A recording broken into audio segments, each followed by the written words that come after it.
प्रिय छात्रों, आज का हमारा टॉपिक है समांतर प्लेट संधारित्र की धारिता। इसके पहले भी हम पढ़ चुके हैं समांतर प्लेट संधारित्र की धारिता, लेकिन ये जो केस है इसमें हमने माना है कि प्लेटों के बीच आंशिक रूप से परावैद्युत पदार्थ भरा हुआ है। ठीक है, प्लेटों के बीच आंशिक रूप से परावैद्युत पदार्थ भरा हुआ है, ये केस माना गया है। Capacity of a parallel plate capacitor partially filled with dielectric substance. एक समांतर पट संधारित्र आप देख रहे हैं यहाँ पे, जिसकी प्लेटें X और Y हैं। इसके बीच में T मोटाई की कोई परावैद्युत पट्टी रखी गई है। ये आप देख रहे हैं यहाँ पे, ये T मोटाई का, T थिकनेस का कोई परावैद्युत पट्टी यहाँ भरी हुई है और उसके पदार्थ का परावैद्युतांक कैपिटल K है।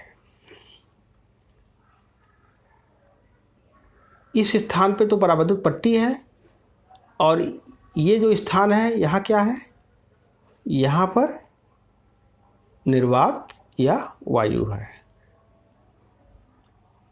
तो संधारित्र की प्लेटों के बीच जो स्थान है उसमें T मोटाई में, जिसको यहाँ देख रहे हैं आप, T मोटाई में तो परावैद्युत पट्टी भरा हुआ है और बाकी ये इतनी दूरी पर अगर हम प्लेटों के बीच की दूरी D मान लें तो D में से T मोटाई में तो परावैद्युत पट्टी है, लेकिन बाकी की D माइनस T दूरी तक क्या है, निर्वात है। तो हम पूरी दूरी को दो भागों में बांट सकते हैं। एक तो T दूरी जिसमें K परावैद्युतांक का माध्यम है और एक दूरी D माइनस T जिसमें निर्वात है। यदि हम यह माने कि संधारित्र की प्लेटों पर क्रमशः प्लस Q और माइनस Q आवेश है, तब इस स्थिति में संधारित्र की प्लेटों के बीच वैद्युत क्षेत्र होगा। लेकिन हम जानते हैं कि परावैद्युत के भीतर वैद्युत क्षेत्र कम हो जाता है, K गुना कम हो जाता है निर्वात की अपेक्षा। तो प्लेटों के बीच कुछ स्थानों पर निर्वात है, कुछ स्थान पर परावैद्युत पट्टी है। तो दोनों स्थानों पर वैद्युत क्षेत्र की तीव्रता अलग अलग होगी। तो D माइनस T मोटाई जहाँ वायु है या निर्वात है, वहाँ पर वैद्युत क्षेत्र की तीव्रता E नॉट क्या होगी, E naught equal to sigma upon epsilon naught. Sigma यहाँ पर क्या है, आवेश का पृष्ठीय घनत्व है, जिसको हम Q/A आवेश बटे क्षेत्रफल लिख सकते हैं, Q/A। यहाँ जो आप Q/A देख रहे हैं ये सिग्मा ही है। ठीक है, तो हम लिख सकते हैं कि जो निर्वात जिस स्थान पे है D माइनस T दूरी में, वहाँ पर वैद्युत क्षेत्र की तीव्रता कितनी होगी निर्वात में, E naught equal to Q upon epsilon naught A। और T मोटाई, T दूरी जहाँ पर परावैद्युत पट्टी है, वहाँ पर वैद्युत क्षेत्र की तीव्रता क्या होगी, K गुना कम होगी। वहाँ पर वैद्युत क्षेत्र की तीव्रता हो गई E equal to Q upon K epsilon naught A। तो दोनों स्थानों पर वैद्युत क्षेत्र की तीव्रता अलग अलग होगी। ठीक है, स्पष्ट है। प्लेटों के बीच D माइनस T दूरी तक वैद्युत क्षेत्र की तीव्रता E नॉट है जहाँ निर्वात है, और T मोटाई जो T दूरी में वैद्युत क्षेत्र की तीव्रता E है, जहाँ जो तीव्रता परावैद्युत पदार्थ के भीतर है और इसका मान K गुना कम है, हम देख रहे हैं। यदि हम माने कि संधारित्र की प्लेटों के बीच विभवांतर V है तो हम जानते हैं कि विभवांतर बराबर वैद्युत क्षेत्र की तीव्रता गुणे दूरी डिस्टेंस, ठीक है। और इसके पहले समांतर पट्ट संधारित्र जो निर्वात वाला था वहाँ पर हमने यही फार्मूला लगाया था, लेकिन यहाँ पर इस केस में विभवांतर बराबर E इंटू डी फार्मूला तो लगेगा, वैद्युत क्षेत्र की तीव्रता गुणे दूरी लगेगी, लेकिन वैद्युत क्षेत्र की तीव्रता के दो मान हैं, निर्वात में अलग मान है और परावैद्युत पट्टी के भीतर अलग मान है, ठीक है। D माइनस टी दूरी में E नॉट है और T दूरी में E है, तो हम क्या करेंगे, वैद्युत क्षेत्र विभवांतर बराबर दोनों का योग कर लेंगे। निर्वात में E इंटू डी का मान क्या होगा, निर्वात में वैद्युत क्षेत्र का मान E नॉट है और दूरी कितनी है, D माइनस टी, तो V equal to E naught into D minus T, plus परावैद्युत पट्टी के भीतर क्या है, वैद्युत क्षेत्र की तीव्रता E है और दूरी कितनी है, T है, तो यहाँ हो जाएगा E इंटू टी। तो जो प्लेटों के बीच का विभवांतर होगा वो E गुणे डी जो हमें लिखना था, क्योंकि यहाँ पर वैद्युत क्षेत्र की तीव्रता के दो मान हैं, निर्वात में अलग और परावैद्युत पट्टी के भीतर अलग, और उनकी दूरियाँ क्रमशः निर्वात वाली जो दूरी है, जो थिकनेस है वो D माइनस टी है और पट्टी की मोटाई T है, अतः V equal to E naught गुणे दूरी कितनी हो जाएगी, D माइनस टी, प्लस परावैद्युत पट्टी के लिए E इंटू टी हो जाएगा। अब चूंकि E नॉट और E के मान तो हम पहले लिख चुके हैं, Q upon epsilon naught A और Q upon K epsilon naught A, इन मानों को यहाँ पर रख दिया गया, यहाँ से Q अपान एप्सिलॉन नॉट ए का मान आ गया। इस प्रकार से V का मान प्राप्त हुआ Q अपान एप्सिलॉन नॉट ए बड़े ब्रैकेट में D minus T plus T by के, एक इक्वेशन इसको समीकरण नंबर 1 मान लिया। हम जानते हैं कि संधारित्र की धारिता C equal to Q upon V का मान हम प्राप्त कर चुके हैं, V के मान को यहाँ पर रख दें, C equal to Q upon V के मान को रख दें, Q upon epsilon naught A bracket में D minus T plus T by K. अब यहाँ पर Q और Q कैंसिल हो गया, एप्सिलॉन नॉट ए कहाँ जाएगा, ऊपर अंश में जाएगा, न्यूमरेटर में। इस प्रकार से समांतर पट्ट संधारित्र की धारिता जिसके बीच में आंशिक रूप से परावैद्युत पदार्थ भरा हुआ है, C बराबर epsilon naught A upon D minus T plus T by के, यह सूत्र हमें प्राप्त हुआ। अब हम कुछ विशेष स्थितियों पर विचार करते हैं, स्पेशल केसेस देखते हैं। पहला केस लेते हैं, जब पूरे स्थान में पट्टी भरी हो। पहला केस क्या है कि जो ये दो प्लेटें हैं इनके बीच की दूरी कितनी है, D, परावैद्युत पट्टी कहाँ तक भरी हो, पूरे स्थान में भरी हो, पट्टी की मोटाई T और प्लेटों के बीच की दूरी D। तो इस स्थिति में T और D क्या होंगे, बराबर होंगे।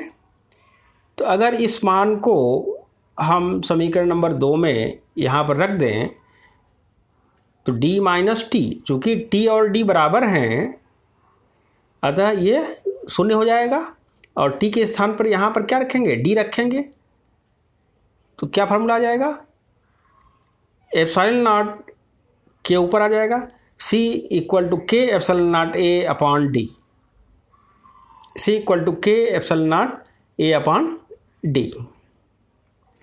दूसरा केस लेते हैं कि यदि प्लेटों के बीच पूरे स्थान पर निर्वात हो, अर्थात परावैद्युत पट्टी न हो, परावैद्युत पट्टी अगर नहीं होगी तो T का मान क्या हो जाएगा, 0। इसी समीकरण 2 में T का मान हम शून्य रख दें, यहाँ पर T का मान शून्य रख दें, ठीक है, और यहाँ भी T का मान शून्य रख दें तो केवल D बच जाएगा यहाँ पे डिनोमिनेटर में या हर में।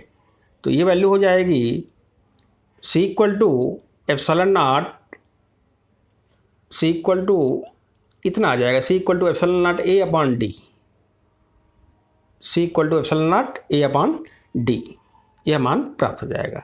तीसरा केस लेते हैं कि यदि प्लेटों के बीच जो परावैद्युत पट्टी रखी है टी मोटाई की, तो परावैद्युत के स्थान पर धातु की प्लेट अगर हो टी मोटाई की, ठीक है, ये संधारित्र की प्लेटें हो गई, और यहाँ जो टी मोटाई की पट्टी थी ये हम मान लें धातु मेटल का है, ये केस अगर मान लें तो इस स्थिति में क्या होगा।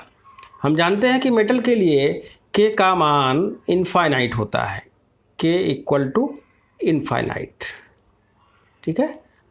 इस स्थिति में हम समीकरण नंबर 2 में के की जगह अनंत रख दें तो ये टी अपान इनफाइनाइट कितना हो जाएगा, 0 हो जाएगा, तो यह पद 0 हो जाएगा। इस प्रकार से रिजल्ट क्या आएगा, C equal to epsilon naught A upon D minus T. तो अगर धातु की पट्टी रख दिया जाए तो के का मान अनंत रखना होगा और C equal to epsilon naught A upon D minus T हो जाएगा। एक केस हम और लेते हैं, यदि दोनों प्लेटों के बीच जो ये संधारित्र की प्लेटें हैं, इन यदि हम मान लें कि दोनों प्लेटों के बीच एक पट्टी ये हो गई जिसकी मोटाई T1 हो गई, दूसरी पट्टी ये हो गई जिसकी मोटाई T2 हो गई, ठीक है। इस प्रकार से n पट्टियाँ हों, T1 मोटाई वाली पट्टी का परावैद्युतांक K1 है, इसका T2 मोटाई जिसकी है उसका परावैद्युतांक K2 है, ठीक है। इस तरह से n पट्टियाँ रख दें अगर हम, जिनकी मोटाइयाँ T1, T2, T3 dash dash Tn और